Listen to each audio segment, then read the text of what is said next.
Governor Tim Walz is calling for spending a record $2.5 billion on state projects. $2 billion of that is money the state would have to borrow and pay back. The governor wants to spend $857 million on public safety infrastructure and another $675 million for a quality of life package for projects like town halls, libraries, trails, and transit. Esme Murphy reports now on a spending battle we'll hear a lot about in the upcoming legislative session. Minnesota has cash. There's a $1.3 billion surplus and another $2.4 billion in the state's rainy day fund.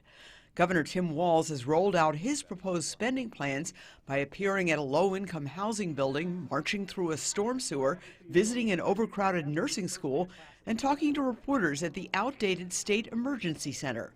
Walz is calling for $30 million for a new state emergency services center. These facilities are cramped, they're not adequately secure, and one of the big problems we have across the state is their lack redundancy of power and communication. On the list of thousands of local and state projects, the governor is proposing $4 million for a new police station building in Crystal and $10 million for a new regional fire department facility in Virginia. Statewide, he is asking for $110 million for safer railroad crossings and $112 million for local bridge repairs. A bonding year comes along every 2 years, and some years the disputes over funding projects is so bitter that both sides just give up, leaving the money unspent and the projects unfunded. That is unlikely to happen this year. With the entire Minnesota legislature up for election, legislators of both parties are lobbying for key projects in their districts.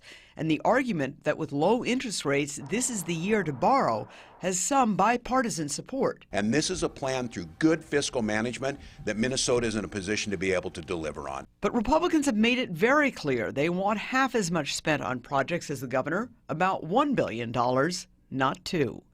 Esme Murphy, WCCO 4 News. Again, that spending debate is likely to dominate the legislative session, which begins 26 days from today on February 11th.